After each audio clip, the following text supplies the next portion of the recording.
1 year ago we heard about the EIB, the European Investment Bank, for the first time. The EIB is a public bank owned by member states of the European Union.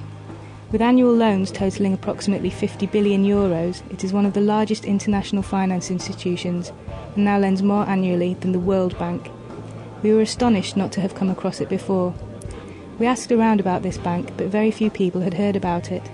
So we started to research the EIB to find out what it does and why nobody knows about it. We soon found out that the bank, although publicly owned, is a mysterious institution that gives away very little information.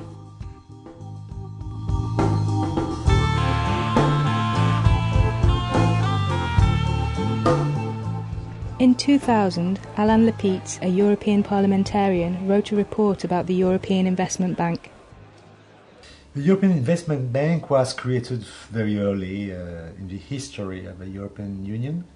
It was in the period of the 50s where everybody was a Keynesian or Social Democrat or Christian Democrat. They believe that the state has a special responsibility in the development, and the EIB was like the World Bank, but at the level of the European Union. But it was operating especially in Europe, on the underdeveloped regions of Europe. And today it represents more or less 5% of all investment of Europe are concerned with the action of the EIB. We researched the EIB's practices by looking at two different projects which the bank has co-financed: the modernisation of Slovak railways and the construction of Terminal 5 at Heathrow Airport in London. First, we went to Slovakia to find out more information about the loan to the Slovak Railway Company and its impact.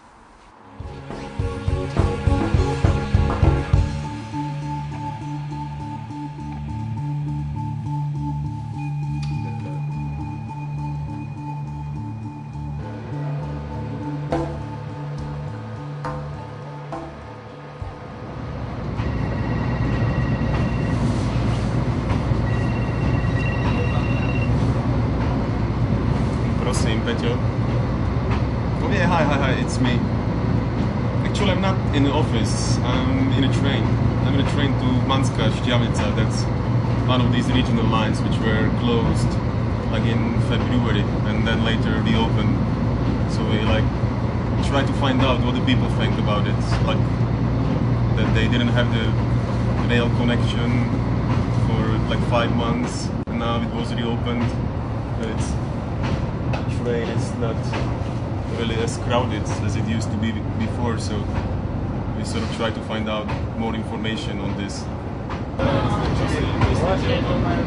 V zime, aké to bolo tam? S tým, že sa chodilo po cestách? Necestoval, ale ináč s autobusom sa aj vie, keď idem autom, to v zime je tu mizerná cesta dole. Takže pre tých, čo chodia do práce, to bolo proste spoľahlivejšie ten vlak. Samozrejme, že ten vlak bol spoľahlivejší. Nikto sa nedozvedel, prečo za to. Okay.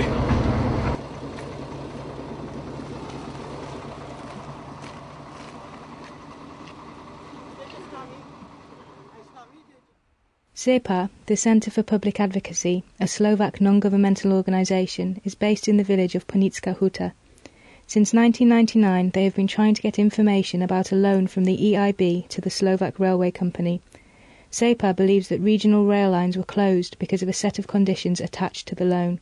However, until now, the EIB has refused to release any information on the loan contract. We can check the EIB webpage at eib.org to see what information we find out there. And their webpage, as we could see, it's really... Sometimes, we go to the projects and only these 3 projects popped up in Slovakia. Let's see now, when we go to list of loans in accession countries, we put Slovakia, we see what it says. Oh yeah, that's the one. So here is the list of loans that EIB provided to Slovakia. So we go to, it's actually roughly about 30 of them. So we go to year 1999, and in transport we find out Slovakian Railways modernization. You see, the information is really very brief. It doesn't say much, it just says that it was 200 million euro, which we know. In June 1999, SEPA first read in the SimSite magazine published by the US Embassy that the EIB was considering a loan to Slovak Railways.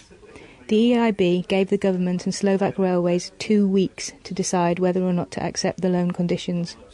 The loan conditions were very strange. One of them was to cut payroll by 30% by 2007, which means basically to fire 18,000 employees of the Slovak Railways, then to close 32 regional lines.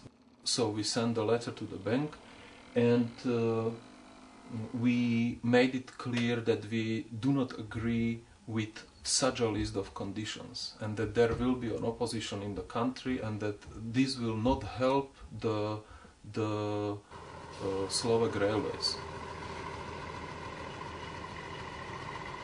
I think it should be a social movement in Slovakia to say we want a good railway system, and so we need subsidies of this government to have a railway network, and for that it is necessary that the EIB accept to change the terms of a 99 contract. That is more or less what would be the logics, the political logics of the movement. There we can be useful. The decision to close down passenger services on regional rail lines has provoked strong resistance, not only from affected citizens in rural areas, but even more so from railway employees. Just as the decision was about to come into effect, rail trade unions organised 2 general strikes. Josef Schmidt, the president of the Union of Railwaymen, tells us how the modernisation of the railway company was implemented. Musím povedať, že vlastne bolo pripravených viacej variant, ako sa ďalej pôjde v rámci transformácie železníc, vzhľadom na to, že železnice Slovenskej republiky sa začali stále viac a viac zadlžovať. Bolo pripravených a s nami konzultovaných 5 scenárov a nakoniec to skončilo tak, že vlastne na poslednú chvíľku manažment predložil scenár 6, ale nie nám na prerokovanie, ale priamo do vlády Slovenskej republiky, kde vlastne sa obišiel aj najvyšší orgán spoločnosti správna rada a vláda Slovenskej republiky vlastne odsúhlasila svojim uznesením scenár 6, o ktorom vlastne nebola zvedená žiadna odborná diskusia, aby sme si mohli rozobrať hlavne tie podmienky, ktoré tam boli zadefinované. In 2001, the Slovak Republic was divided into 8 self-governing regions. A self-governing region is an independent administrative unit of the Slovak Republic. Among other things, they are responsible for regional development, social matters, education and culture. Transport policy is also part of their remit. For example, they discuss railway schedules with the railway company before they are published.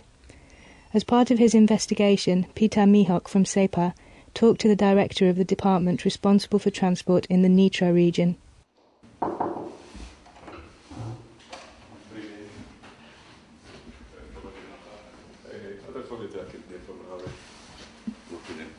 Dobrý, tak ďakujem, že ste mohli prísť. Vyšší územný celok ako taký v oblasti dopravy má za úlohu riešiť dopravnú obslužnosť územia. Z toho dôvodu je veľmi dôležité pre nás aj osud železničnej dopravy. Určité problémy vznikli, dosť by som povedal nečakane, alebo boli sme informovaní až koncom roku 2002, asi v novembri, keď železničná spoločnosť a železnice Slovenskej republiky nás prizvali do Bratislavy na stretnutie, kde nám oznámili ich jednostranné rozhodnutie, že majú v pláne zrušiť alebo obmedziť osobnú dopravu na niektorých tratiach. V prípade Nitrianskeho samosprávneho kraja sa jednalo o 9 tratí, z toho 3 trate boli regionálne. To bolo dosť nečakané a bez predbežných konzultácií s nami.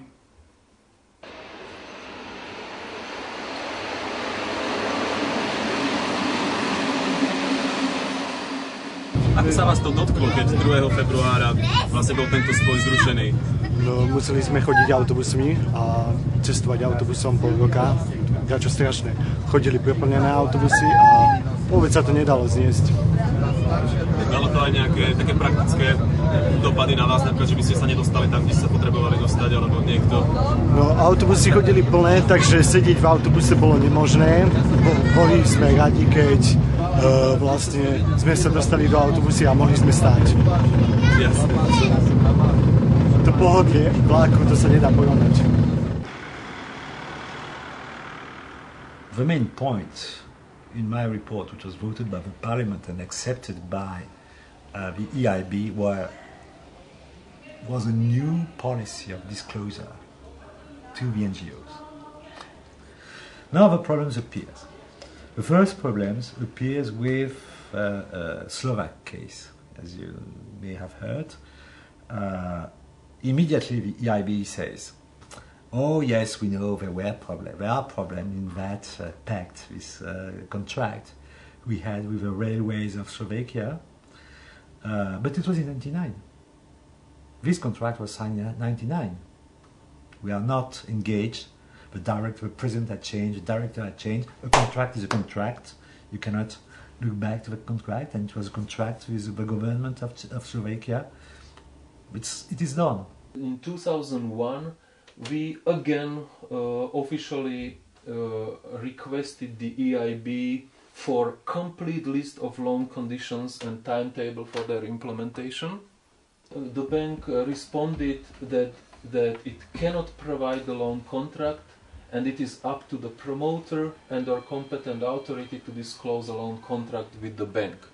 But if you approach the national authority, it says that they cannot give you the information without the written consent of the bank. We requested from Ministry of Transport, Post and Telecommunication this contract on loan. Their answer was pretty fast, and what they said was that they shifted our request to Slovak Railways, and they said we should ask them. Slovak Railways responded very shortly. You can see it right here, and it's just one sentence saying that they are not obliged to provide with this information because this subject of commercial trade is confidential.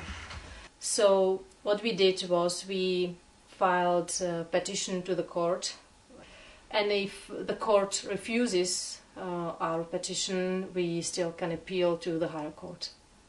So You want to go on until the end? Oh sure. I think we have nothing to lose. So yeah. We believe that we will win the Yeah. case because it's the loan given from one public institution to another public institution. The project is called the project within the framework of public interest. The money are public money. Moreover, the loan is guaranteed by the Slovak state, so there is no reason why the citizen shouldn't see the conditions for this money.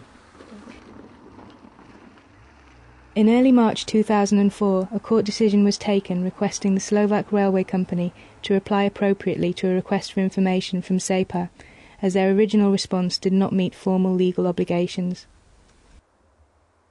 Unfortunately for that bank, in the 90s appeared a new movement saying that these development banks are not only accountable to their own states, to their executives, they are not only accountable to the market like any bank, but they are also accountable to the people either through their elected representatives, the parliaments, or to the people through the NGOs, the non-governmental organizations who are the representation of concerned citizens. And that was the case for the World Bank. The World Bank was imposed in many battles all around the 90s to be accountable, to be to associate the NGOs to its choices, either before or after.